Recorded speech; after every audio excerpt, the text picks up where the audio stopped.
नमस्कार। जून माह के प्रथम सप्ताह में हमारी जो शिविर होने वाली हैं वैदिक पेरेंटिंग शिविर, उसके वीडियो में एक कमेंट आई थी लगभग 8-10 दिन पहले कि 1 साल से भी छोटे बच्चे को खाना खिलाने के लिए माता मोबाइल में कुछ ऐसे राइम्स दिखाते हैं कि जिससे बच्चा कुछ सीख भी जाए और खाना भी खा ले। तो ये कितने हद तक योग्य हैं और ऐसा करना चाहिए या नहीं चाहिए? क्योंकि हर माताओं को ये आश्वासन रहता है कि बच्चा कुछ सीख रहा है, सुन भी रहा है, सीख भी रहा है और खाना भी खा रहा है। तो उसमें क्या गलत है? इतनी छोटी आयु से यदि सीखने लगेगा तो कदाचित 8-10 साल में तो शंकराचार्य जितना विद्वान हो जाएगा। तो ऐसी इस भ्रमणा का निवारण करना आवश्यक लगा, इसीलिए ये प्रत्युत्तर में ये वीडियो बना रहे हैं कि भैया शास्त्रों में बताया गया है विप्र हस्ते न चंदनम मातृ हस्ते न भोजनम तथा मातृ मुखे न शिक्षणम। पहला बच्चे का शिक्षण माता के मुख से होना चाहिए। कदाचित हमारे विद्वान और सर्वज्ञ ऐसे जो ऋषि हो गए, उनको पता होगा कि भविष्य में ऐसे कोई यंत्र निकलेंगे जो माता के विकल्प में बच्चों को पढ़ाएंगे। इसीलिए उन्होंने स्पष्ट लिखा मातृ मुखे न शिक्षणम। जीवन का पहला शिक्षण माता के मुख से होना चाहिए।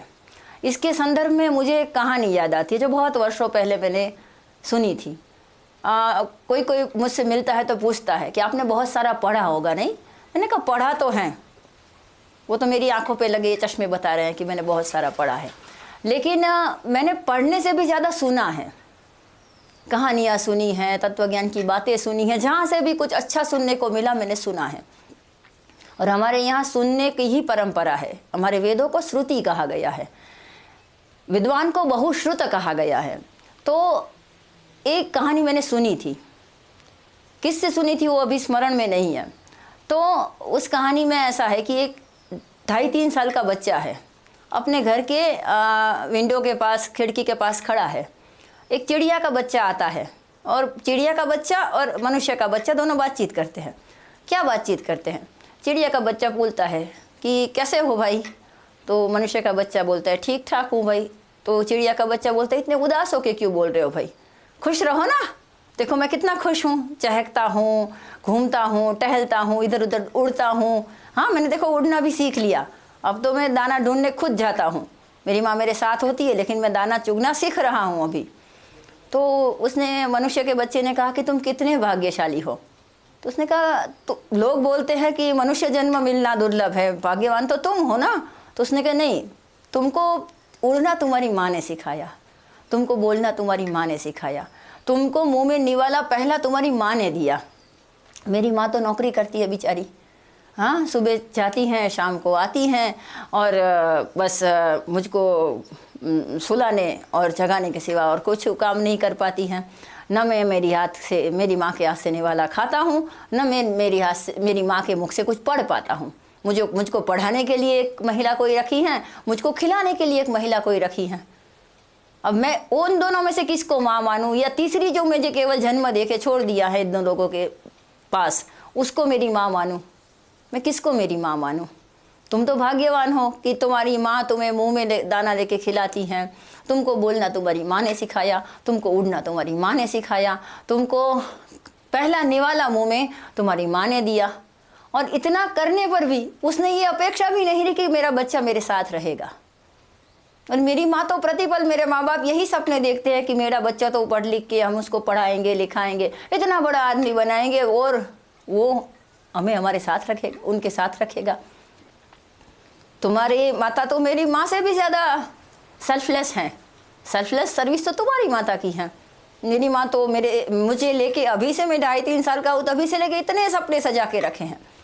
कदाचित मैं तो कभी चिंता में पड़ जाता हूँ कि उसमें से एक भी सपना मैंने पूरा नहीं किया तो वो टेंशन और डिप्रेशन में चले जाएंगे मेरे माता पिता, क्योंकि अभी से मेरे ऊपर कितना खर्चा करना वो सोच रहे हैं, मेरे में कितना इन्वेस्ट करना वो सोच रहे हैं। तो इन्वेस्ट का तो इंटरेस्ट देना ही पड़ेगा, नहीं दिया तो वो भी चिंता में, मैं भी चिंता में। तो ये कहानी क्या बता रही है कि हम जिस भावी पीढ़ी के लिए संजो रहे हैं पैसे को, उस भावी पीढ़ी को ना हम समय दे पा रहे हैं, न प्रेम दे पा रहे हैं और इसे हम अपनी विवशता बताएं तो ये बिल्कुल क्षम्य नहीं है। बच्चे को फ़ोन देना पड़े और उसके लिए ये बहाना बताना कि फ़ोन से बच्चा कुछ सीख रहा है, कुछ अच्छा सीख ही रहा है ना, भजन चालू कर दी, हरे कृष्णा की धुन चालू कर दी, लेकिन एक यंत्र सिखाता है और एक मनुष्य सिखाता है, उसमें ज़मीन आसमान का फ़र्क होता है। और इसके अनेक प्रयोग हो चुके हैं पशुओं पे, वनस्पति पे। वनस्पति को यदि यंत्र से पानी पिलाया जाए, पेड़ों को, सभी फलों के पेड़ों को, ऐसा पांडिचेरी में एक प्रयोग हुआ था कि जब वो पौधे हैं तब से लेके पेड़ बने तब तक एक गार्डन में, एक उद्यान में माली रखा गया जिसको वृक्ष के ऊपर प्रेम है, ऐसा माली, और दूसरे गार्डन में, दूसरे उद्यान में सब यंत्र से योजना की गई कि मनुष्य स्पर्श तक ना हो किसी पेड़ को। तो जो मनुष्य स्पर्श से पौधे में से पेड़ बने और उस पर फल लगे, वो अधिक आए और अधिक मधुर आए। ये प्रयोग से सिद्ध की हुई बात है। वैसे ही पशुओं में भी देखें कि यदि पशु को भी प्रेम से रखा जाए तो अपनी जो शक्ति होती हैं उससे भी अधिक वो मनुष्य को प्रोवाइड करते हैं, देते हैं, चाहे वो दूध देने वाले पशु हो या अश्व जैसे अन्य काम में आने वाले पशु हो। पशु और वनस्पति पर भी मनुष्य स्पर्श का, मनुष्य के प्रेम युक्त स्पर्श का असर होता है।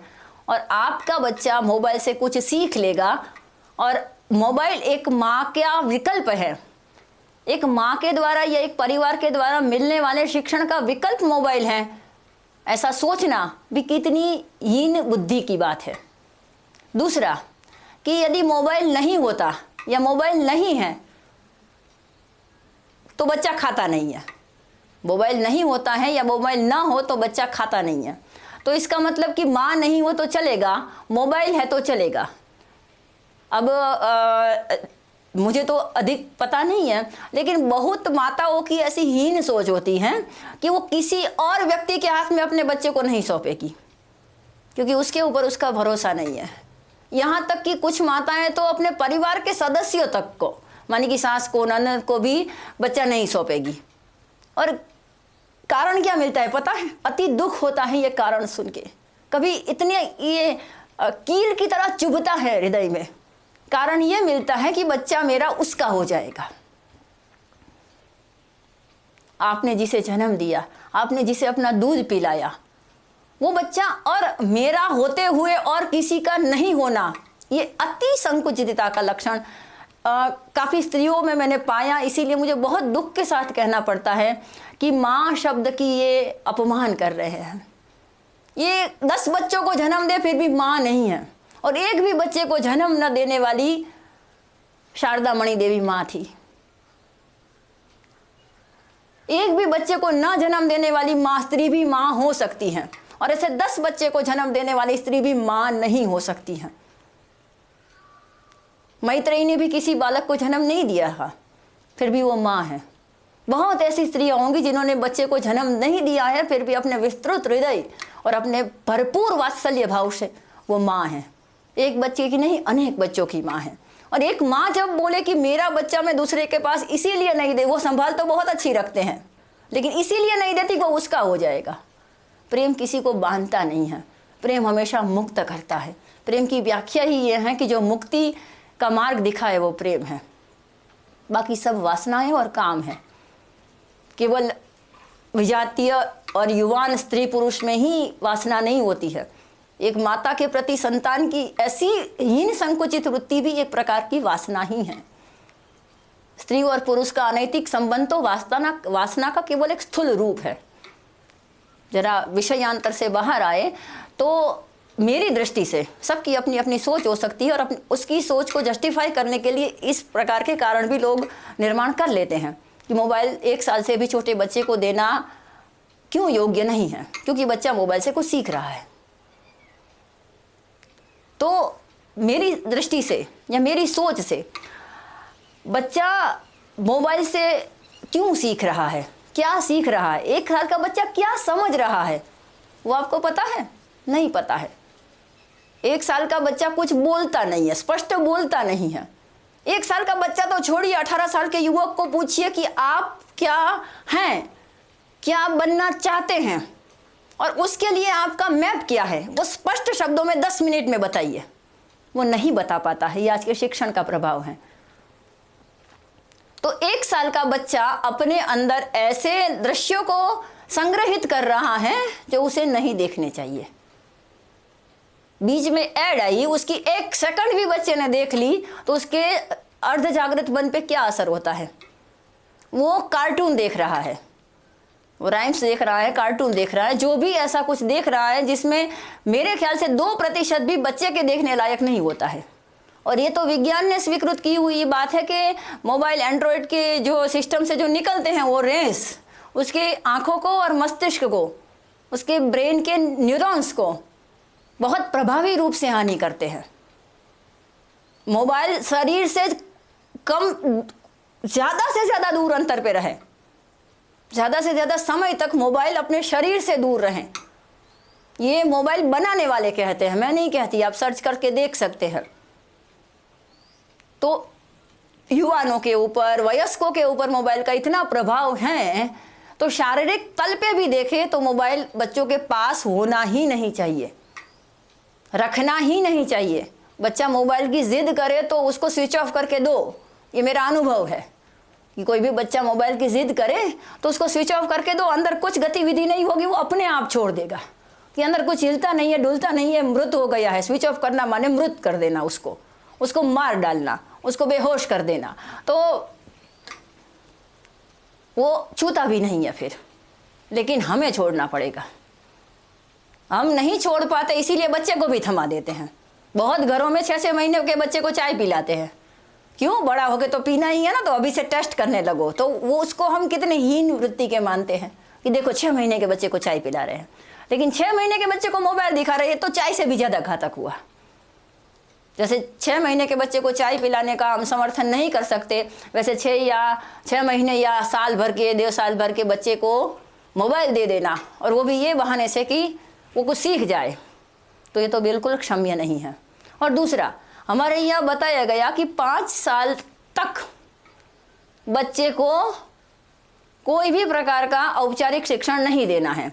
फिर चाहे आप क ख ग घ सिखाओ, ABCD सिखाओ, 1 to 10 सिखाओ या कुछ भी, वो सहजता से जो सीख लेता है वो बात अलग है। महिषासुर मर्दिनी स्तोत्र और शिव तांडव स्तोत्र मैंने अपनी 5 साल की आयु में कंठस्थ किए थे। अब किसी वयस्क को दो ना जिनको संस्कृत का थोड़ा बहुत ज्ञान है, लिखा हुआ कि ये आप पढ़ के दिखाओ, बस वो पढ़ नहीं पाते हैं। और मैंने बिना पढ़े बस सुन सुन के कंठस्थ हो गए थे, किए नहीं थे, हो गए थे, शिव तांडव और महिषासुर मर्दिनी। और तब मोबाइल नहीं था, टीवी नहीं था, कुछ भी नहीं था, घर में गाया जाता था, तो वो सुन सुन के कंठस्थ हो गया। तो जो भी आप बच्चे को मोबाइल के माध्यम से सिखाना चाहते हैं वो खुद गाइए, खुद बताइए, कहानी सुनाइए। जो भी आप मोबाइल के माध्यम से सिखाना चाहते हैं वो पहले हमको सीखना पड़ेगा, तो बच्चा अपने आप सीखेगा। घर में ऐसा वातावरण बनाना पड़ेगा। और ये भी अनौपचारिक हो, ऐसा बिठा के नहीं सिखाना है कि बेटा चलो बोलो, आइए गिरी नंदिनी, बोलो बोलो बोलो बोलो। हमें उसको किसी रियलिटी शो में नहीं भेजना है। बच्चे को रियलिटी शो में भेजना नहीं है कि 1 साल के बच्चे को हम अभी से इतनी तैयारी करवाने लगे। 5 साल तक कोई भी फॉर्मल एजुकेशन नहीं, नहीं माने नहीं, कुछ भी नहीं। ये बताया जिन्होंने, उनको बहुत लंबी समझ थी, क्योंकि अभी से उसके ऊपर सीखने का, कुछ टाइम पीरियड में ही कुछ करने का ये प्रेशर आया तो उसका मनोमय कोश और विज्ञानमय कोश कभी भी विकसित नहीं होंगे। और ये प्रयोग विदेशों में भी हो चुका है। होम स्कूलिंग जिन्होंने शुरू की, वुड्रॉफ, उन्होंने बताया कि 10 साल तक, हमें तो 5 साल है ना, 5 साल के बाद अंक ज्ञान, अक्षर ज्ञान स्लेट पेन से दे, नोटबुक से दे, हम दे सकते हैं, लेकिन उन्होंने 10 साल की मर्यादा रखी। 5 साल तक उसे कुछ नहीं करना है, बस वो आसपास के लोगों से सीखेगा। 5 से 10 साल बाद वो 5 महाभूतों से सीखेगा। उसको मिट्टी से खेलने दो, मिट्टी से खिलौने बनाने दो। 5 महाभूतों से और अपनी 5 इंद्रियों से, 5 ज्ञानेंद्रियों से वो सीखेगा। अक्षर ज्ञान नहीं, अंक ज्ञान नहीं। और 5 से 10 उन्होंने ये बालकों के ऊपर प्रयोग करके तारण निकाला कि एक निकष निकाला कि 5 से 10 साल की आयु के बच्चों को पढ़ने का मानी रीडिंग का जो प्रेशर डाला जाता है उसके कारण 15 साल या 20 साल के बच्चों को यानी कि युवाओं को पढ़ना बिल्कुल फिर अच्छा नहीं लगता है। उसको पढ़ने पुस्तक दो ना तो बोलते नहीं ये क्या घर में रखा है आपने। दूसरों के घर में जाते हैं तो भी उसको पुस्तक कबाड़ लगता है। क्या कबाड़ इकट्ठा कर, जो विद्या का स्वरूप है, पुस्तक स्वयं सरस्वती का स्वरूप है, उन्हें कबाड़ लगता है। ये क्या, अब तो आपने पढ़ लिया फिर भी पुस्तक क्यों रखे हैं। तो ये इस कारण से है कि 5 से 10 साल तक उसको पढ़ो पढ़ो पढ़ो पढ़ो ये बार बार कहा गया, तो उसकी पढ़ने के ऊपर से अरुचि आ गई कि कब मेरा पढ़ना खत्म हो और कब मेरे पुस्तकों को छोड़ दूं अब। और किसी वस्तु के ऊपर इतनी अरुचि नहीं आती जितनी पुस्तकों और रीडिंग की तरफ आ जाती है। रीडिंग जीवन का हिस्सा रहने की जगह कुछ लोगों का शौक बन के रह गया, इसीलिए कि शौक की कैटेगरी में लिखा जाता है रीडिंग का शौक है।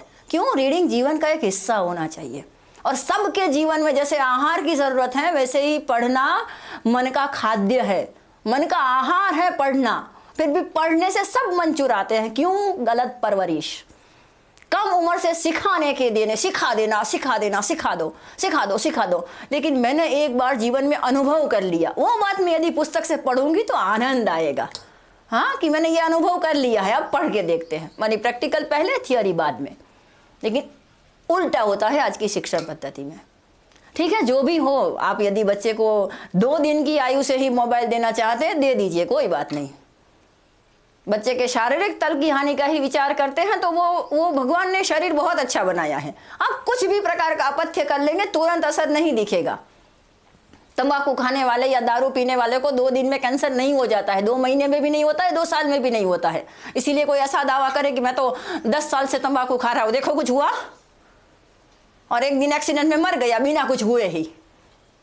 50 साल की आयु में 25 साल से तंबाकू खा रहा था, कोई हुआ? तो उसको हम जैसे ही मूर्ख बताते हैं वैसे ही कोई बोलता है कि मोबाइल तो सब बच्चे देख रहे हैं, सबको कहाँ कुछ हो रहा है। क्योंकि ये शरीर भगवान का बनाया हुआ है, किसी मशीन में नहीं बना है, किसी मनुष्य ने नहीं बनाया है, इसीलिए ऐसा है। तो शारीरिक तल की हानि आप सोच रहे हैं तो भी मोबाइल 1 साल के बच्चे को न दीजिए, सिखाने के लिए भी नहीं, पढ़ाने के लिए नहीं, और खाने के समय तो बिल्कुल नहीं। खाने के समय को तो बड़ों को भी छोड़ देना है, एंटरटेनमेंट के लिए भी नहीं, नॉलेज के लिए भी नहीं, व्यवसाय के लिए भी नहीं, अध्यात्म के लिए भी नहीं। खाने के समय केवल खाना।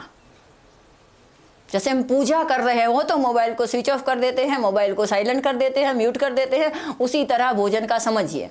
बच्चे को प्रेम से खिलाइए, गाना गाते गाते खिलाइए, राइम्स बोलते बोलते पढ़ाइए, कहानी सुनाते राइम्स बोलते बोलते खिलाइए, कहानी सुनाते सुनाते खिलाइए, कौआ दिखाते हुए, चिड़िया दिखाते हुए, ये सब दिखाते हुए फुसला फुसला के खिलाइए उसको, और कोई जगह एंगेज करके उसको खिलौने दे के खिलाइए। बहुत सारे प्रकार हैं खिलाने के। तो मोबाइल पढ़ाने के लिए भी नहीं, ये बच्चे की पढ़ने की आयु नहीं है। मोबाइल में से पढ़ाना ही चाहते हैं तो खुद पढ़िए फिर पढ़ाइए। नमस्कार।